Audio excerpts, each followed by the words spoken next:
Welcome to the Football Show on PLZ Soccer. I'm Gabriel Antoniazzi. Joining me on this Monday Football Show, Tam McManus, Alison McConnell, and also Mr. Alan Ruff. Just about survived from the weekend, haven't you, Ruffy, after that 70th birthday party? Yep, it's the first time I've ever had a birthday party that lasted four days, 4 nights. The first night was horrendous, so I'd like to thank everybody who sent good wishes and presents for you guys. Obviously, thanks very much. It was what a surprise having a "This Is Your Life" birthday party. I never twigged at all, right up until I walked through the door. It was absolutely amazing. And a good night had by all. Yep. Managed to keep it quiet, didn't we? Nearly let it slip on Friday when he was getting ready for his gig. He thought he was going for a gig and he thought he was getting a few quid, and he walked in. he was torn, wasn't he? He was happy, but then he wasn't happy. He wasn't getting his wage. You could see it in his face. It was a good night, it was brilliant, absolutely brilliant night. And of course, another cracking weekend of Scottish football we've got to break down. Dundee hammering Motherwell. We've got Hearts back to winning ways, and Snowballs with the star of the show at Livingston. But we're going to start with Celtic. New captain Callum McGregor upstaging former Hoops hero Scott Brown as he scored the winner in a 2-1 victory over Aberdeen at Celtic Park yesterday.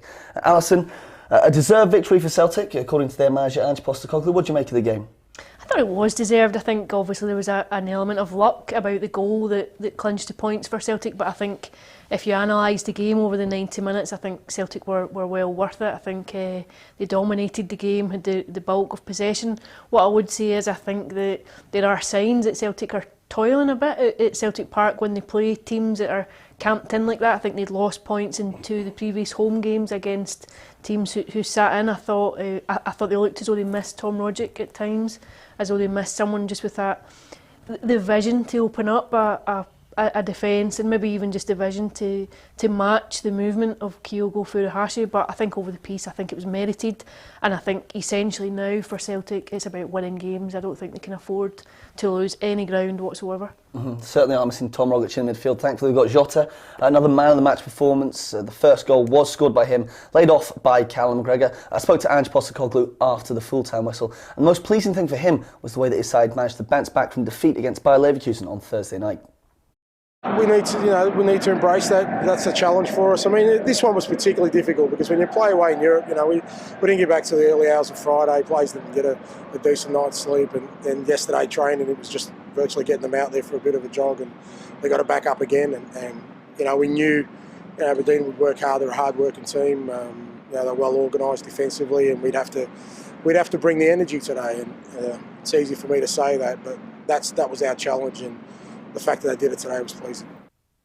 Alison, just touching on it there, Celtic not necessarily toiling, but they do struggle to break teams down a little bit. But are they definitely, do you still see signs of improvement under Postecoglou?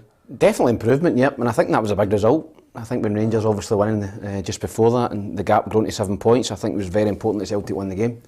You're not going to blow teams away 3-4-0 all the time, and Celtic have got to win these scrappy games. They dropped points against Livingston not that long ago at home 0-0. So just go and win the game. As Alison said, I don't think Celtic can afford to go 7 or 10 points behind. I think that'll be curtains.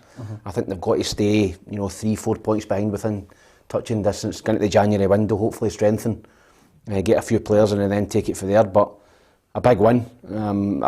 Just seen the highlights last night. It looks as if Celtic did deserve to win it. I don't think Aberdeen had a lot of opportunities, but huge win for Celtic, and it just keeps them on the coattails. Yeah, just 4 points behind league leaders Rangers. And just going back to what Postecoglou said there, Ruffy, about the European exploits. They lost again to Bayer Leverkusen. They played reasonably well. We were all in agreement on Friday, weren't we, that it was a good display, and they're scoring goals. Do you think that despite the defeats, the European exploits are helping them when they come back to domestic football, because they've won 8 of their last 9 league matches?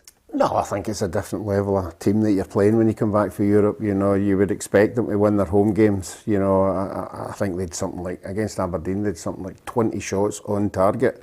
And as Tam said, you're not going to hit the back of the net all the time, but they were the dominant force. I think Aberdeen had a couple of chances. Joe Hart had a good save. I didn't think it was a penalty. Don't know about you. I thought you're not having a penalty with that one? No, I thought Bates. I think it was. All 3 of you? Yeah, I thought Bates. I thought he does actually draw back. He bought it, didn't he? Yeah, he bought it. He put his leg into the defender. Yeah, I thought Bates actually tripped himself up on his boot, and got away with it. Sometimes you get away with it, sometimes you don't. And Aberdeen were just trying to be hard to break down. But again, Celtic were exciting when they get the ball wide and they go forward with McGregor at pace. Everyone's done at electric pace, and it must be hard to defend against it. So I think at the end of the day, the best team won. Yeah, it's interesting you say that about the penalty, all three of you, because we asked Postecoglou after the game and he said, no, the referee had a good shot at it, you know, he thought it was a penalty. And I actually did think that, despite not being massive amount of contact, that he just kind of, Bates had to avoid him. And for me, that's if there was VAR in Scotland, I don't think VAR would have overturned it. No, I disagree. I disagree as well. I think if VAR had looked at it again, it wouldn't have been given, because I think Abada very clearly draws out. He kind of draws back. No, I definitely think if the referee had to look at it again in slow motion, I think in live time it does look like a foul. I think when you look at it back again, I don't think it is. Well, we might find out next season if we get VAR, but don't hold your breath for that. Just finally, on Jota, another goal. He's really impressive, man of the match. He's such a fan favourite there. How important is it that he continues to grow and that Celtic do secure this, you know, the right to his services for £6.5–7 million, whatever it is? I think so much comes down to the boy himself. I think you've seen it before with the likes of Patrick Roberts, who comes in and makes an impact. I think he's been very coy when he's been asked about it. He's been asked 2 or 3 times at press conferences. He's been very careful not to make any big commitments to the club or to offer any badge kissing exploits. I think he may want to wait himself to the end of the season and see what his options are. I think from Celtic's point of view, financially, you know what the deal entails. I think on current form, I think it makes absolute sense to try and keep him, but it's not a one-way offer. I think he might want to see what Benfica have made of it and whether any other clubs are interested in him. And the only thing you can say is some players may feel if they've found a home, if they're settled, if they're playing regularly. He hasn't been playing regularly up to now. He may feel that there's an option to stay for a year or two and then take his career further. I think Celtic have been very good at that, at opening the door to other opportunities after a period of time in Glasgow. But I think essentially he'll wait to the end of the season and assess his options before he makes that call. Yeah, certainly seems to be enjoying life at the moment. A few comments just on the penalty here. We've got John going for 100% a dive. Ian Doherty agrees it wasn't a penalty for me, but you've got Gunnar Matt saying doesn't matter if you try to pull out, it's still a foul. So keep your comments coming. We want to hear all of your thoughts from the weekend's action. Just before we get onto the Aberdeen side of things, a touching tribute before the game to Bertie Auld. It's Celtic's first home game since Bertie Auld passed away. Former captain Scott Brown and Callum McGregor leading out wreaths. And it was a really touching moment as well. They had Bertie Auld singing at Celtic Park for it's a grand old team to play for, just like you would. But yeah, a fitting tribute, Tam. Yeah, definitely. And Scott Brown would have come into contact with Bertie quite a lot at Celtic. Bertie was at all the games and would come into the dressing room and different things in the lounges. So Brownie would have known him well. So I'm sure he'd have been, wanting to pay tribute to him before the game. He did come out with the wreath, and as you said, playing over the tunnel. Bertie would have loved that. Bertie would have loved that. Playing to his biggest audience ever. Usually he was singing in front of 100 or 200 at the Celtic function. So he was singing in front of 60,000. So no, listen, great guy. And I think Celtic have done really well with the tributes and everything they've done for him. The manager done actually particularly well taking the whole squad to the funeral. And the point was he was trying to show these people that this is what the club's all about. This is what happened when you become a legend at a club, particularly this one. And you could see the boys that were at the funeral, they were in awe of the procession and everybody with the scarves and everything. And it was a smart move with the manager. Yeah, he spoke about that after the game as well and said that all the tributes showed what happens when you become a hero, not just at this club, but any club. So yeah, a really fitting tribute for that. But let's talk a bit about Aberdeen's captain Scott Brown playing in a midfield role. We've seen him play centre-half at points for the Dons in a 3 at the back system, but he was in midfield.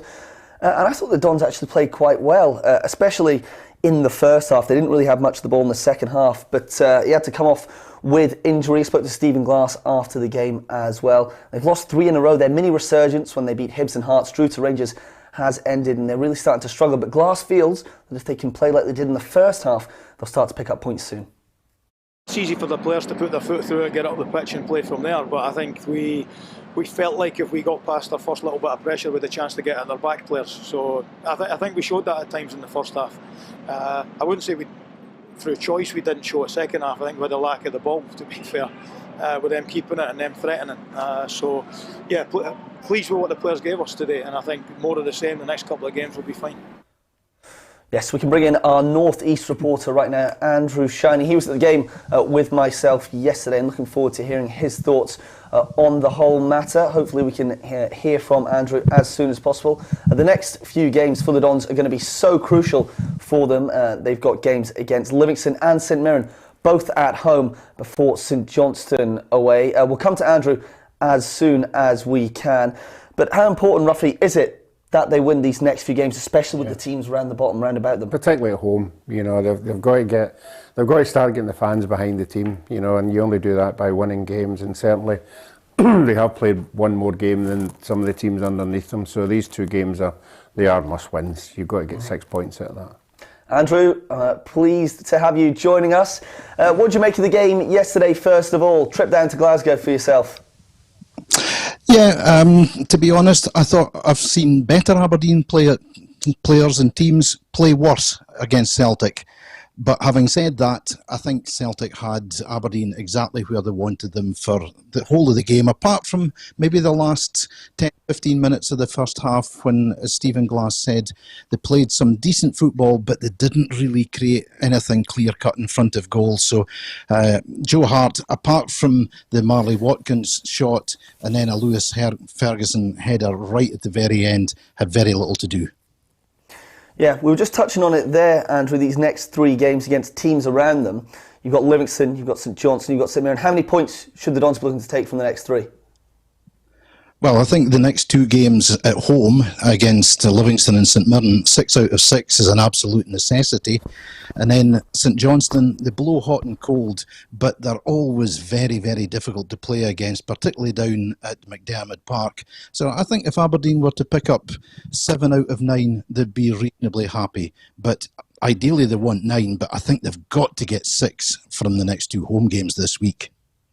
Yeah, that's going to be so crucial in their push for the top 6 because they're starting to lag behind. There's a gap starting to appear as well between the top 6 and the rest of the league. But what's the feeling up in the North East? Is the pressure starting to mount again on the manager? You know, he eased that earlier in the month with those victories against Hibs and Hearts. And how do you think Dave Cormack and the rest of the Aberdeen board would view a bottom 6 finish if it is to come to that? A bottom 6 finish would be hugely disappointing given where they've been over the last 8 seasons.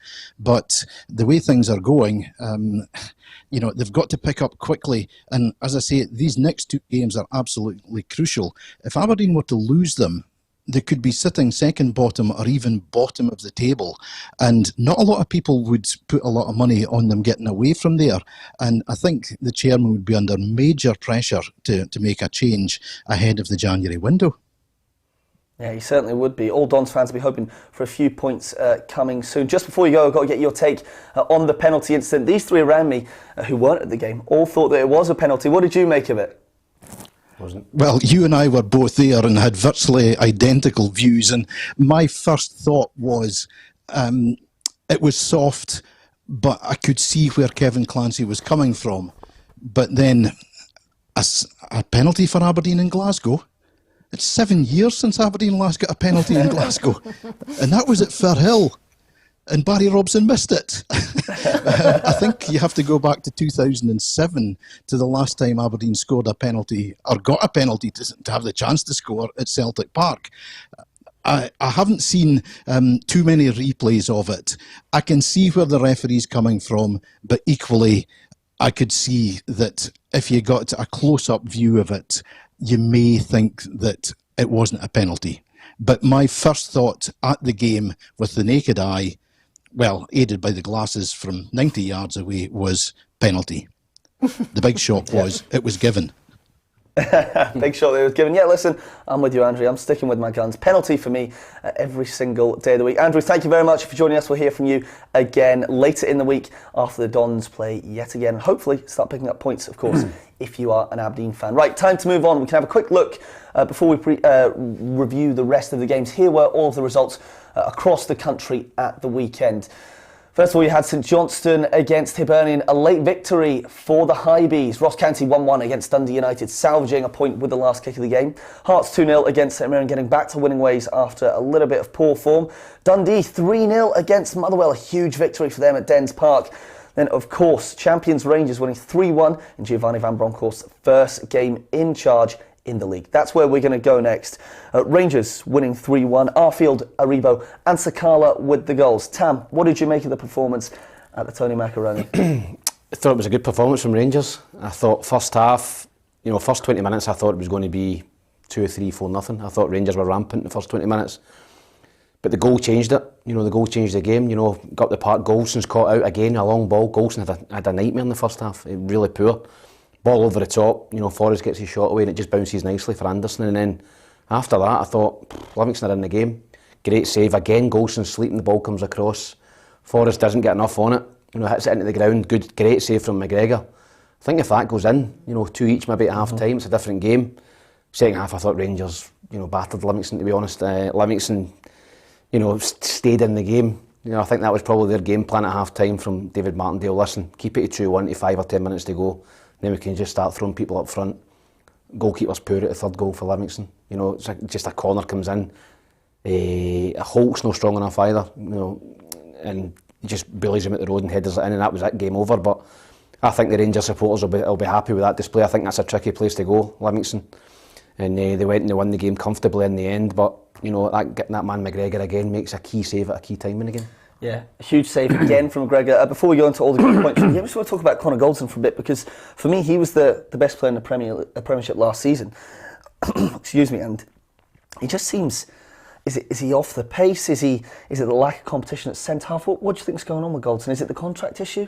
I think it's probably a mixture of things. I think his comments midweek were interesting. I did wonder at the time how they might have been received within the dressing room too, to have to go back in after that. I thought they were very honest. I'm not criticising them at all. I think it was candid. It showed a bit of personality that we don't always see. I think he's had a difficult season. I would agree with you. We spoke about this before, and I think my Twitter feed never stopped for about 3 days when I said that I think it's a different thing when you're playing in front of fans and in front of supporters.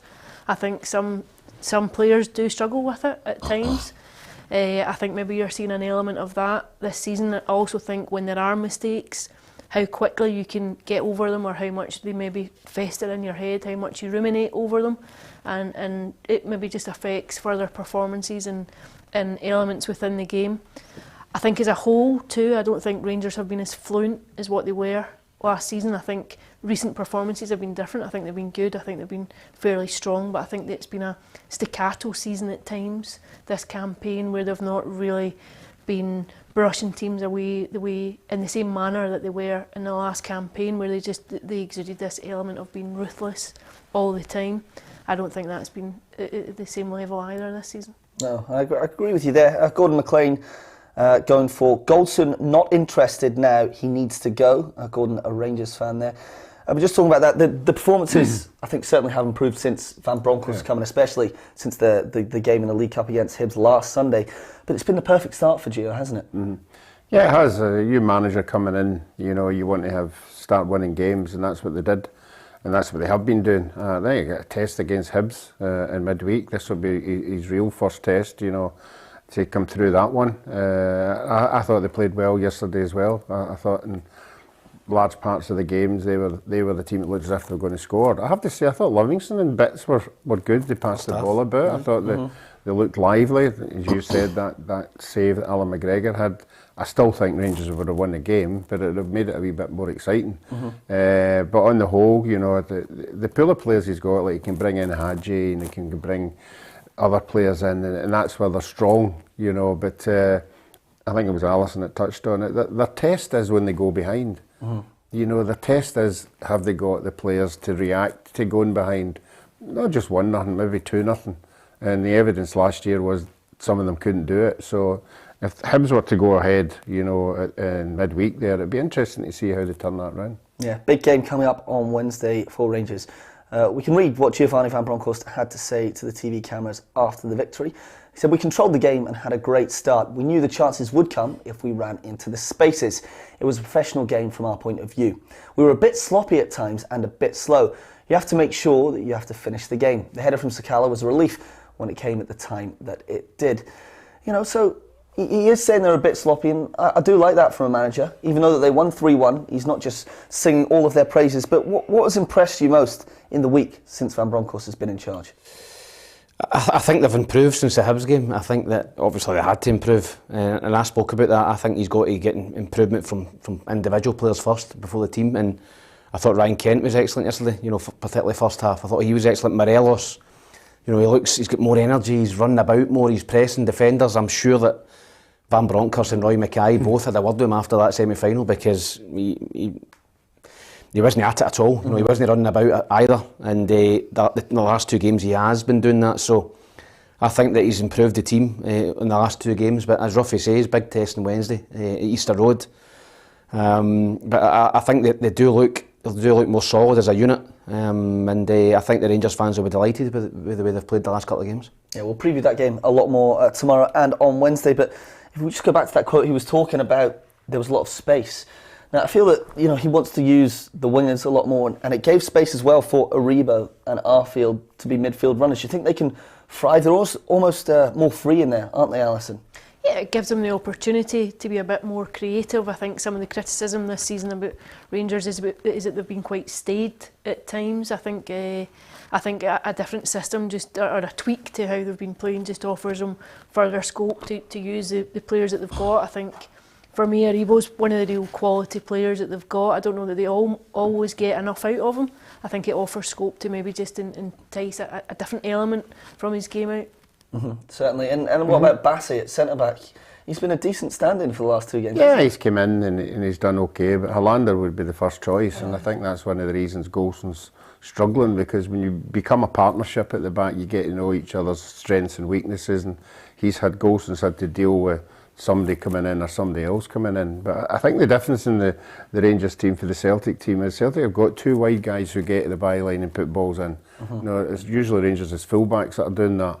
So maybe that's what he's saying. I'm going to play Kent right wide, I'm going to play Hadji wide in the other, and get them to the byline and get balls in, because that's the only difference between the 2 teams. Yeah, I wonder if he'll have a look at another winger in January, just because they don't have too many in the squad. You've got Scotty Wright as well. I'm sure he'll be given more of a chance. But just finally on Rangers, when Gerrard said he was leaving, there was the opportunity. Celtic fans thought, perhaps this is our chance. The league can swing back in our favour. The momentum can change. What Van Bronckhorst has done, he's got them through to the Europa League last 32. They're still 4 points clear at the top league. He stabilised them, hasn't he? And would you say that Rangers are still title favourites? I think that they've come in. I think that on the initial signs of Van Bronckhorst coming in, I think that Rangers, he steadied the ship, and the change might be, good for both. Gerrard leaving and Van Bronckhorst coming in. As Alison said, maybe some players were getting a wee bit stale. A fresh voice sometimes, a different way of playing. Rangers played very narrow with a 3 up front, the two number 10s. And as Ruffy said, now I noticed it on Sunday. Hadji was on the touchline and Kent was on the touchline, and it left a lot of space for Arfield, and he got the goal running into that space. So he has tweaked it a wee bit from the way they were playing, and maybe that will stimulate the players a wee bit more. So, no, listen, I spoke about who Rangers were going to bring in. I think that Van Bronckhorst is a good appointment, a very good appointment. So, I think the Rangers fans will be delighted, and I think they're still obviously favourites to win the league. Okay, we've got to speak about the snowballs at half-time. The game halted by 8 minutes. Some Rangers fans throwing snowballs at the Livingston keeper Max Stryjek, and a few other players. They had to get the man with the shovel off to take it all off. But this is what Livy boss David Martindale had to say about it. I just think it's a little bit of a blight in Scottish football. It's on telly, it's on national telly. Come on, screw it not a wee bit. And I know the majority of Rangers fans. Weren't throwing snowballs. So it doesn't look good for anybody, does it? It doesn't look good for the Rangers. It doesn't look good for Livingston. It doesn't look good for Scottish football. That's really my take on it. Yeah, not a good look according to David Martindale. What was your take on it? Was it serious, or do you think it was a bit more light-hearted? I think it was fairly light-hearted. I think we're not very used to snow in Scotland. I think everyone gets a bit excited. I think the childish element of our support, just revelling in a bit of snowfall. I don't think it's. I think, put it this way, I think there's been plenty worse that goes on in our game between singing and chants and offensive element. So I think we can kind of brush over the snowball gate. Yeah, it was a bit funny. You see the bloke was just on trying to shovel all the snowballs off with one spade. shovel. It was good. I wonder if you've been trained for that. But Ruffy, just finally on Livy, they did almost seem to open up a bit more. I was quite impressed with their attacking intent, and I know that Martindale likes to have his team well drilled, and he will be disappointed to concede 3 goals at home. But they had chances. Forrest with that great save from McGregor, and Bruce Anderson is a goal threat up there. Yeah, no, I just thought in midfield they showed a wee bit of initiative. You know, they weren't sitting in. They were happy to get the ball out wide and get people in the box and fire balls in there. And for a certain spell, it was working for them. And I agree with the Livingston manager. At 2-1, there's always a chance that you can get it. The third goal was a killer. But I was impressed with it. I mean, we always talk about Livingston, you know, they're doing, they've got a long throw in and they've got a free kick or they've got a corner. But I thought yesterday they showed they did a wee bit more than that. I thought the certain players were prepared to play a good passing game and get forward. Yeah, I think it's good omens for them going forward despite their lowly league position at the moment. Just finally on that, Gio van Bronckhorst has just confirmed that he's only going to be using Jermaine Defoe as a player for the rest of the season. He's not going to be using him as a coach. Obviously, he's brought in his own backroom staff. So, Tam, quite interesting there, just going to use him as a striker? Yeah, I was surprised to see him at Sunday because Super Sunday was on in Sky, so I thought he might have been down there, but he must have got a wee appearance for it. But it was good to see him back. Listen, I think he's still got a bit to offer as a player. He's a handy guy to bring on for the last 10-15 minutes. Yeah, certainly is. Right, we've got to move on. 4 more games to go through. We're going to start with Dundee, who beat Motherwell 3-0 up at Dens Park from their 3rd win of the season. Fantastic result for all of the Dundee faithful, and really good performance as well. Your goals coming from McCowan, Mullen and Sweeney in the middle. They really, really needed that, didn't they, Alison? They really did. They absolutely needed it. I think it's a result that comes at the right time, and I think everyone's going into a crucial month of fixtures. I sometimes think December can frame the season, it can frame what comes next. I think there's so many games, and then when you have the break in January, I think you see where teams are going in the direction that they're going. It gives you a very good indication of what's about to come in the latter half of the season. Of course, that festive fixture schedule coming up, Ruffy, but when they play like that, like they did on Saturday, they don't look like a team that are in 11th place. No, but it makes a difference when you get a goal. You know, in the whole place, you know, you're not going behind and everybody's on a downer, the supporters are on a downer, everybody's lifted by the goal, and then to get the second goal, you know, so quickly after that, you know, they were never going to get beaten. Motherwell are now turning into Jekyll and Hyde. You don't know what you're going to get. You know, on their day, they're good. On a bad day, they're bad. You know, and you could tell with the manager at the end, he must be scratching his head going, how do I sort this out? Because they've definitely got players when they're winning. They look exciting, but at the weekend they were just poor, really poor. But don't take anything away from Dundee. I think they were rattled a wee bit with Ross County winning and getting draws and getting near them, so they really needed that win. Yeah, we'll get on to Motherwell in a minute. I spoke to Graham Alexander earlier today, but just finally on Dundee, got to mention Charlie Adam. I know you don't like to praise him too much, but he was magnificent in the middle, wasn't he? Yeah, he did. He was a heart of everything. He was involved in, I think, all the goals. So, listen, we all know Charlie's quality, you know, particularly for set pieces and crosses into the box. You know, he can put it on a sixpence for somebody, and you know he'll be in a better mood this week as well. You know, obviously he's been in quite a bad mood. They've been getting battered the last few weeks, but he'll be in a better mood as well. And as the guys touched on there, it's a big win. You know, Ross County beating Hibs during the week, but they put the frighteners up, a lot of people up in Dundee. And Ross County picked up another point in the last minute as well. So starting to get very tight down there, and you're starting to suck the likes of St Johnstone and Aberdeen just in and round about you. I know, it is really tight in there. So Dundee do stay 11th, but they're only 1 win away from 7th place St Mirren. So, yeah, as Alison says, there's so many games coming up. It's going to be so crucial for all of the teams going forward. Let's move on to Motherwell, though. I spoke to manager Graham Alexander a little bit earlier. As I said, he wasn't in the best moods. He said that Motherwell just seemed to sometimes not play to their full potential. And there's a time when, well, how many lessons do you need? That's the reality of it.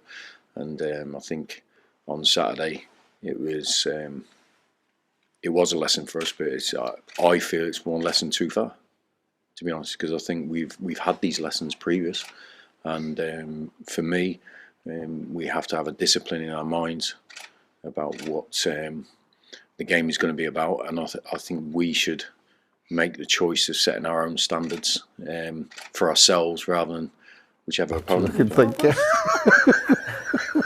Ruffy, Jekyll and Hyde, your analogy, definitely not Burke and Hare. No. No, Jekyll and Hyde. Yeah. It's the perfect analogy for them, isn't it? They are. But they're the only other two that I remember. So I'm lucky at Bonnie and Clyde.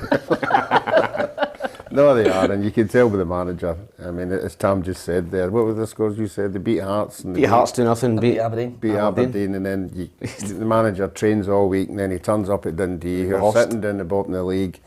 Can he beat anybody? And all of a sudden you get horsed, and you go to say, what am I doing wrong here, or what are they doing wrong? So now you could tell he's really upset, because it wasn't that long ago they were up at fourth, wasn't it? Fourth or fifth, and we were all raving about it, and going further back, we were all talking about them going to get relegated. So the one minute they're down there, next minute they're up there, now they're down there. So they are another team who really need to get a win. Yeah, well, they are still fifth in the table, but can you understand where the manager's coming from? He was pretty livid this morning, I've got to say, but he almost thinks, he says it's the same old problem for them, because they were getting up for the games against the so-called Big Six, and then when the bottom teams come, they're not almost at it. They're not in their faces as much, is what he was saying. I think you can definitely understand his frustration and his anger, because it's the unpredictability of it. I think it definitely seems as though they can lift themselves and motivate themselves for the bigger games, yet they're struggling against the so-called weaker opposition. I think if they want to sustain a top six finish, then they need to eradicate that from their game. But you can definitely see where he's coming from, because it's just it defies belief. I think you expect them to go out and at least make a game of it. Fair enough, you come away from a game like that where a team's fighting for their life and you're on the losing end, but few of us would have predicted 3-0. Yeah, could and bust a few, aren't they? Yeah, they're a team to avoid in the predictor as well. They're hard to predict, and I think I was the only one that went for a Motherwell win. And did you? Came back to haunt me. I did too. Did you? Did you? Yeah, that was Cape Kibosh You had very a early. stinking Saturday. We'll get onto that later. But just finally on them, I also spoke to Tony Watt a little bit earlier. Striker, one of the best players in the league so far this season, with 7 or 8 goals he's got. But he was saying it's unacceptable for them to lose 3-0 to teams that are around them. Obviously, you can almost excuse it when it's against the Old Firm or one of the bigger teams. But can you see where he's coming from as a player? How disheartening is it when you lose 3-0 to a team at the same level as you? Yeah, listen, it's easy to go up for the bigger games. You know, I played with a bigger club, obviously in Hibs, but also played for the likes of Dundee and Dunfermline. And when you played the bigger clubs, you know, you're always up for the game. You're underdogs. You know, you were up for the game, and then, but it's a mentality thing. And Alexander's right there. You know, if you want to be a team that's consistent and up in that top 4, top 6, you got to churn out results. It doesn't matter who it is. You go away from home, you get a win. You come home, you get a win. Doesn't matter who you're playing against. And that was a real shocker, I think, for Motherwell, coming off the back of 2 great results. So they're a team who have got no consistency whatsoever. You know, you can't predict what they're going to do from one week to the next. So he'll be looking for more consistency from the team. Yeah, hopefully that starts for him tomorrow night against Dundee United. But I feel like it's a theme with so many teams this season. We're seeing them go on little runs and then they just keep losing, go on little runs. And then even Aberdeen, we saw it the other day. But we've got to move on. Tam McManus has been waiting for this. After 5 losses in a row in the league for Hibs, they finally won. 2-1 away to St Johnstone. The 10 men of the Perth Saints couldn't hold on. Late goals, a late show. Kevin Nisbet scoring despite having 2 goals disallowed a little bit early in the game. He kept going, got that equaliser, and then Jamie Murphy with the winner. They really, really needed that. And I feel like we keep saying it, but for Hibs, it was absolutely crucial that they stopped the rot, wasn't it? Yeah, it was. It was a huge game for Hibs. It was a massive game. They started the game very well. You know, they played the 2 up front, young Jamie Gullen and Nisbet. 2 of them are getting behind St Johnstone. You could tell the 2 of them fancied it early doors against that St Johnstone back 3. And it was all Hibs really in the first half, even before St Johnstone got a man sent off. Set piece, St Johnstone are always dangerous. Hibs switched off, goes 1-0, and you're thinking, oh, here we go again, St Johnstone away from home. The red card changed the game right before half time. You know, 2 stupid fouls, you know, and clattered Porteous early doors and get a booking, and then, you know, for an experienced player like Bryson, he dive in again, you know, and he gets sent off. Two correct decisions. Do you think it was correct? 100%. It's definitely a red card, and that gave Hibs a massive boost. In the second half, Hibs absolutely pummeled St Johnstone. It was a down. St Johnstone couldn't get out their half, and you know, we're thinking, you know, sitting watching the game, you know, is it going to be one of those days? But credit to Hibs and the players. You know, they could have thought it's going to be one of those days. They were hitting the post, goals disallowed, you know, missing chances, but they made it their day. And I like that mentality from Hibs. You know, they kept going. And Scott Allen coming on, Jamie Murphy, two very good players, 2, you know, guys with great ability. Suited them. St Johnstone were just sitting in. They didn't do a lot of running. And Scott Allen for the second goal, that little turn, It was Michael Moles-esque, and then to get his head up and pass it right into the path of Jamie Murphy, and Murphy just strokes it away, you know, and it was a huge win, a deserved win for Hibs, and it puts him, you know, gets their confidence back up. Martin Boyle comes back into the squad on Wednesday. You know, it gets the confidence up ahead of a big game against Rangers. What was your reaction when they scored the winner? Because I know you had 1-1 in the predictor and you'd had a really bad Saturday. Did you celebrate? Did you wince? I did. I celebrated, you know, but I was looking at other scores at that time, and I was tailed off, relegated. But no, I was delighted for Hibs to get the win. They deserved to win the game, you know. And St Johnstone were really, really poor. Even it was 11v11, and I'm looking at that St Johnstone team, and I feel the worst for them, because I know they're missing players, but they just don't look the same team. They're missing Ali McCann badly, and up front, you know, May was out, Middleton was out, Kane was out, and they played the Finnish boy up front, who I didn't think was great. So I think they're low scoring in the league as well. They're in a wee bit of trouble, I think, at St Johnstone this year. Yeah, starting to get dragged down into it, St Johnstone. We'll come to Callum Davidson's side in a second, but you spoke about it there, being able to bring on Scott Allen and Jamie Murphy, likes that, makes a difference. Scott Allen, he's a wonderful player when he does things like that turn, that cut across. And he created 2 or 3 other chances as well in his short time on the pitch. I think he can be a game changer. I think he's the type of player you can introduce and trust him to make a difference, and trust him to maybe produce a moment of magic like that. You've seen it time and time again for Hibs. Just to pass it opens up a game and put someone through. I think he's a terrific talent. And what about Nisbet finally getting his goal? He really needed that. He hadn't scored since the 3rd of October. No, he had a couple. I thought maybe another one. Never offside, never offside. The first one's not offside. The header, the push on the Johnson centre half was more of a nudge, but I think the centre half obviously knew he'd over or under jumped the ball, so that could have been given as well, you know. But the way he took it, the side foot, showed a bit of class. But I'm just waiting to see how wonderful Scott Allen is when you pick that team of the week. He's not in Team of the Week. So he wasn't that wonderful. I can't. I put a sub in Team of the Week last month and got hammered for it. Well, if you'd have put him in this week, he wouldn't get hammered, because as Alison said, he changed the game. He won the game. Well, listen, you can judge when the other players come up, okay? And I'm going to be really interested to see what goalkeeper you pick, because you had a choice of about 6 at the weekend. Okay, you listen. Wait for that moment before it comes. He's nervous already. Oh no, just on Nisbet, I feel it's almost the same as Hibs. Nisbet almost represents Hibs. I think that cup semi-final, the victory over Rangers when they held on in that second half, can give them such a boost mentally. The mentality they then showed to win that game, and Nisbet as well, the mentality to not go off in a huff, because you know there had been points this season where it looked like he didn't fancy it for whatever reason, and to have 2 goals ruled out for offside and a foul, rightly or wrongly, he could have easily just gone off, but it was a great finish, wasn't it? It was a terrific finish, and that is the thing that's been missing for Nisbet. You know, he's been taking a touch, he's got low in confidence, and strikers, when you're in form, you just hit that first time, you know, and it was a lovely little through pass from Murphy, and he took it brilliant, but he was at it. He was at it from the first 5 minutes. I can tell when I'm watching games, you know, strikers, particularly I watched them, and they're running in behind, they're getting good touches, they're holding the ball up, right, he's on it today. You know, and you could just tell he's finished that lovely. When it was offside, he went right through and finished it. And even though it was offside, it seemed to give him a wee bit of confidence as well that I can score. You know, I've not scored for a while, but I can score. And I thought he had a terrific game. And hopefully that's him got the goal. You know, the monkey off his back, and he can go and get a few more goals now. He's got a great record against Rangers, scoring goals. So he'll be looking forward to Wednesday. It'll be interesting to see if they bring. I think they will bring Martin Boyle back in. But young Jamie Garland had a good game as well. So all of a sudden, Doige is coming back in as well. So there's a wee bit of competition now, and the boy Muller's coming in, I think, in January from Orlando. So Jack will be quite happy with these forward options now. Yeah, going to be a cracking game on Wednesday, we're sure of that. Nisbet's got goals back in his game, but St Johnstone are struggling with them. They're just 1 point above the drop zone now, Ali. They've never got going at all this season. I agree. I think Ali McCann's been a huge miss for them. I think it baffled me actually that there wasn't more interest from either Celtic or Rangers in him this summer, given the price that he went for. I think he's a very talented footballer, but I think St Johnstone are clearly missing him. I think when you take a player of that quality out, I think they were always going to struggle to live up to last season given what they achieved, but I think they look a bit like a team who are in free fall. I think they look as though they've lost a bit of direction. I think they've lost a lot of confidence. I think the next month is massive for them. Well, they've only beaten teams on the East Coast so far this season. Would you believe that? Dundee up next for them on Wednesday night, so they'll be hoping that trend continues. Moving on though, Hearts 2, St Mirren 0 at the weekend.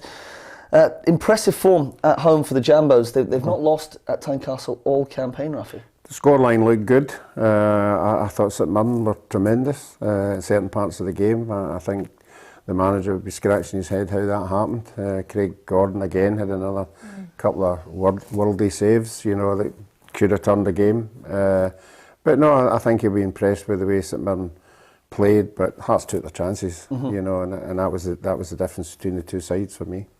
What's going on with St Mirren? They quite often have the same old story that they play reasonably well. Whether it's a refereeing decision or just Hearts take the chances, a bit of brilliance from the free kick or Gordon saving, but they've not won in 6. What's going wrong for Jim Goodwin's side? Goals. Again, goals. Yeah, Brophy came onto a game, scored a couple, then he's went off the boil again. They've not got a consistent goal scorer. They've not got somebody you can hang your hat on and go, right, he's going to get you 10 or 15. And that is the problem. I think they play a lot of very, very good stuff between the boxes. They're pretty solid at the back as well. And once they get to that final third, they've not got that killer instinct at the minute. And they were unlucky. Listen, Craig Gordon, as Ruffy said, did a couple of tremendous saves. They should have been hitting the back of the net. They should have been busting the net with some of them. And you're always running the risk away to Tynecastle to lose goals in the second half. But I don't think St Mirren will be any problem near the bottom. But if they want to finish in the top 6, they need somebody they can hang their hat on and go, listen, you're going to score goals for us every week and get 10 or 15 because they've not got that. They're too inconsistent up top. Yeah, the Buddies still in 7th place. Hearts in 3rd, 2 points clear of Dundee United. Stephen Kingsley as well with a beauty. In terms of dead ball specialists, you got anyone else better in the league than Kingsley? I suppose you've got Lee Griffiths. He's just not playing regularly again at the minute. I think there's a few. Tavernier. I think Tavernier is the obvious one. I think that would come to mind. Would you rather have Tav over Kingsley at a free kick? No, I think both of them have got the ability to get up and over the wall and down. It's a technique that you have to practice, and certainly when it's on target, it looks magnificent. We usually just rave when it was Messi that did it or Ronaldo did it, but it just shows Kingsley, you if you've got the Kingsley scored 3 or 4 this season, didn't he? Yeah. I like a left foot. I think he's a terrific player. He was a young boy when I was at Falkirk. Remember him coming through, and great kid and all. Went down the road to England. Did he go to Swansea, I think it was, or somewhere he went to, and I think he's had a great career. And I think Hearts will be looking to get him tied up. I think he's been a terrific signing for them. He's a leader at the back. So, we're talking about Suter getting tied up, but I think Kingsley's very important for them because he's been outstanding this season. Yeah, he certainly has been. Right, we're going to have to leave it there and go through the final game. Ross County 1 at Dundee United 1. County stealing a point at the end, but they didn't think they were stealing a point because they played so well yet again. A red card for Harry Clark. 2 silly elbows got him sent off from the referee. Jack Baldwin did score with his toe last kick of the game. Louis Aperi had scored for United. And just starting with County, the home side, are they almost better than we give them credit for? They are still bottom of the league, Ali, but quite often, again, they play well, they create chances, they don't score, they do lack a goal scorer and they leak goals at the back, but so often, between the boxes, they play well. Yeah, I think they miss a goal scorer. I think that's what it comes down to. I think their performances have been good. They've not been able to sustain it. They've had odd, decent results, but haven't been able to build on it. I think it was a very important point for them. I think I was celebrating prematurely because I think I had 1-0 Dundee United. But I think overall, what I saw from the highlights, it looked as though they deserved to take something from the game, and I think their home games will be so important to them. I think it can be quite a difficult ground to go to. I think it will be key if they are to survive to try and eke out results in Dingwall. Yeah, they've only lost one of their last 4 games, Ruffy, so perhaps starting to build a little bit. Malcolm Mackay kept telling everybody that they weren't far away from picking up points, and particularly up there in Dingwall, just the whole park just looks so narrow and tight, and you're going to be in a fierce 90 minutes. But again, drawing games is okay, but it's the winning games that takes you away from all the trouble. So that's what he really needs to do. Yep, certainly is the case. United, they stay 4th. Tam Courts just keeps getting results, doesn't he? Yep, they're doing well. Decent result. They'll be disappointed to lose a goal against 10 men. They'll be dealing with that the last couple of minutes because you're thinking away from home, 1-0 against 10 men. You're going to see it out, so they'll be disappointed. But Listen, if they can stay in the top 4, I think it'd be a fantastic season. A lot of us were predicting that Tam Courts would get the chop and they'd be bottom 3-4. So they're certainly exceeding the expectations up there, and I think you'll look to strengthen in January as well. But they're a strong team. Yeah, proving us all wrong at the moment. Tam Courts certainly is. Right, that's all of the Premiership football rounded up, which means it's time for what you've all been waiting for, especially Alan Ruff on the corner there. Here is Team of the Week. Craig Gordon made 7 saves to ensure Hearts kept a clean sheet and earned 3 points. James Tavernier grabbed 2 assists and appears key already for Giovanni van Bronckhorst. Ryan Sweeney scored for Dundee and helped lock Motherwell out at Dens Park. Stephen Kingsley scored another lovely free kick and is the best dead ball specialist in the country right now. Joe Rebo was given licence to roam again and curled in a beauty to make it 2-0 Rangers. Callum McGregor scored and assisted against Aberdeen in a real captain's performance. Charlie Adam was outstanding, pulling the strings for Dundee, and he had a hand in all 3 goals. Blair Spittle was County's driving force as the Staggies salvaged more than a deserved point. Luke McCowan got a goal and assist from the wing, and he'll be crucial for the D going forwards. Kevin Nisbet was not disheartened by his 2 disallowed goals, scoring Hibs' equaliser. Jota was once again man of the match, terrorising the Dons' defence and scoring again.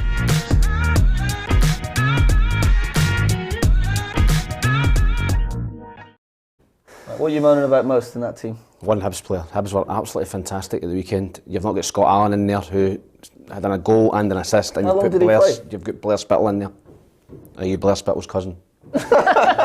Don't look like Blair Spittle's cousin, but sorry, Blair. Ruff, are you happy with the keeper I've got in there? Yeah, as I said, you could have picked 5 or 6. I thought the goalkeepers at the weekend were magnificent. Honestly, and just about every one of them were bringing out saves at the top draws. Ander Clark, you know, the save that Seagrass had in the last minute, the deflection was top class as well. So, no, Gordon had 2. They all had worldly saves, but you had to pick one of them. I'm like you, like Tam. I'd have had Scott Allen in there. Listen, you've got to spread it out. You've got to have an even share of teams. I watch all of the games, Tam. Watch the whole 90 minutes, every game? I know the whole extended highlights. All right, okay. We never spoke. Aribo's goal was top class. Yes, Aribo's goal was not exactly, but like Jamie McGrath's goal. Just putting a foot around the ball and just having the technique to put it in the top. I love it when it hits the underside of the bar as well. Looks so good. Right, come on. Let's have a look at the table. It's really starting to take shape at the moment. The gap between 6th and 7th starting to become more apparent. Perhaps we're getting a top half and a bottom half. Ali, do you feel that it's almost starting to take shape? We won't see too much movement between the 6th and 7th place now. Obviously, the split doesn't happen until March. I think it's so congested there. I think if someone can piece together a decent run of form, if they can win 2 or 3 games and get a bit of consistency, I think it can cement a place in the top 6. I think it can take you in, or it can just take you away from those round about you. But I do think, I'll say it again, I think December is a huge month for teams. I think it really frames what comes next. Aberdeen have got to be a top 6 team. Aberdeen need to get into that top 6. Yeah, For it to be a successful season. What happens if they're still 8th come January then? It's poor and people will start asking questions. Yeah. Fans will start asking questions. So it's important, that they get in there. And I think they've got the capability to get in there. Yeah, they certainly do. They've got a lot of injuries at the moment as well. Like Andrew Shiny was telling us that when he was on. But let's have a look at the more important table, the most important table in Scottish football. Tam McManus, cover your eyes. This is the predictor. Look at you. 93, 10 points behind me. Ruffy had an absolute belter of a week, 21 points. Ruffy, I think that's because he picked him when he was steaming. That's how you get 21 points. Did you actually pick it? Did you actually pick it, or did you get your wife to pick it? I don't know if that's an up-to-date scoreline. It is an up-to-date scoreline. I'm in front of Hugh McDonald now. In the predictor. Are you questioning our Yeah, I'll check abilities? it after. But no, I've got it on my phone. I'll check it there. All right. But it was, as you know, it was an amazing weekend for me, and had a night out on Friday night, and I got up on Saturday morning. And usually when I do the predictors on a Saturday morning, I take about an hour to get no points. And this time I just picked numbers out of my head and got 21. So there's no logic. There is no logic. There's no logic to this competition, to tell you the truth. I tell you what, but yesterday, What? 10 points for me was. I swear, yesterday. he was spewing.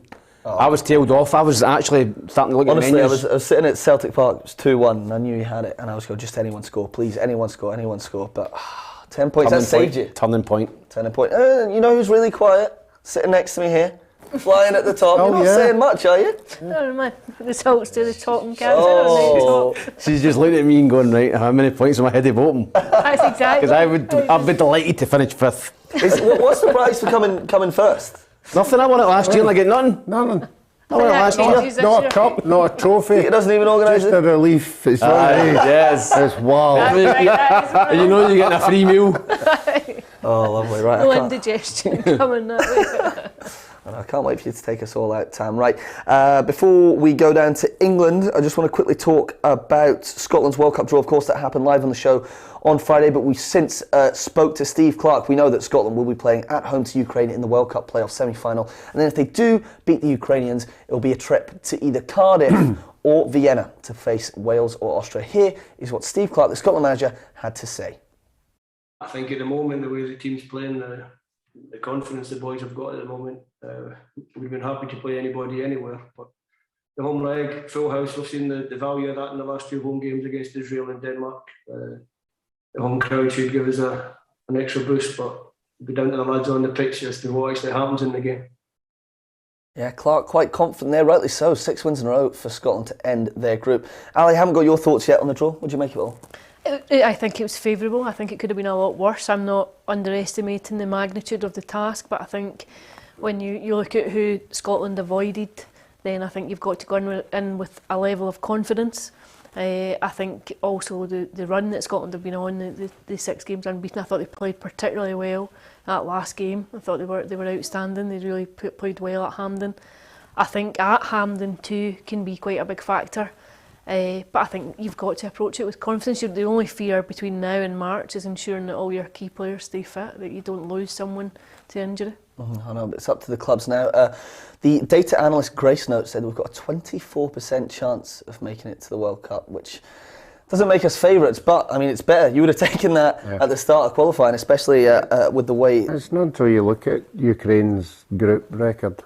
You know, they drew 6 of their games, didn't they? Drew with France, I think. Drew with France twice. So it looks like penalties at Hampden. I know. Well, I told you the other day we're the best penalty takers in the world, so it's no problem. Did you see the Ukrainian manager reacting to the draw live? Mm-hmm. He was buzzing, Tam. Well, that'll get played before the game, I think. I was going to say when I get pinned up, it's a video. But they'll maybe send it. Or they'll maybe put it in the Scottish players group chat. I know the Scotland boys have got a group chat on WhatsApp. Get that on there, fire them up. I certainly will. But the more and more I think about it, obviously Ukraine comes first, but the more I think about it, the more I would rather play Wales in Cardiff than in Vienna, honestly. I feel there's something about Cardiff. The fans, it would just be so much easier to get to and you know, I'd agree. Battle a team. I'd rather Wales away than Austria away. Yeah, what would you rather? I agree. Wales away. There's more chance of us going to it. Yeah, I thought we got Austria on a bad night when we beat them 1-0 over there, so I think they're a lot better than that night. So you're right, I mean, it would be an absolute amazing. I mean, as I said, I played in the last 2 Scotland-Wales qualifying games down there, and the Wales are still angry about it yet. The Joe Jordan hand and Kevin Radcliffe penalty, David Cooper. So they'll still be seething with that, and I'm sure their players will be reminded that the last 2 World Cup campaigns, it was us that stopped them from getting there.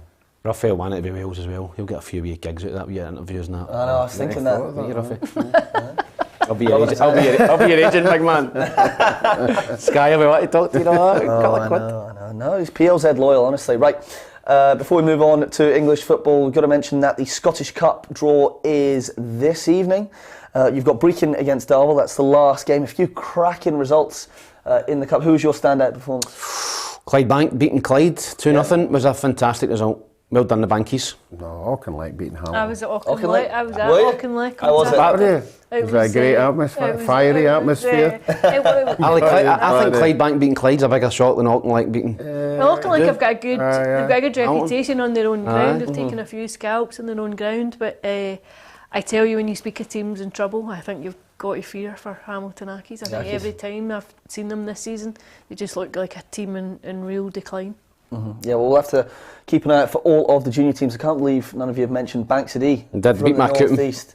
Did they? They beat Marcooten, man. Oh, get that. Mark Gilmore, the goal scorer, the winning goal scorer there. You are my hero, Mark. Thank you very much for that goal, and all the best. That must be your mate, is it? Oh yes, one of my best mates. Right, give him a mention. Well done, Mark, son. Well done. And I pray that they just get a trip down here, one of the big teams. So we'll see that draw. I'm quite happy to get them.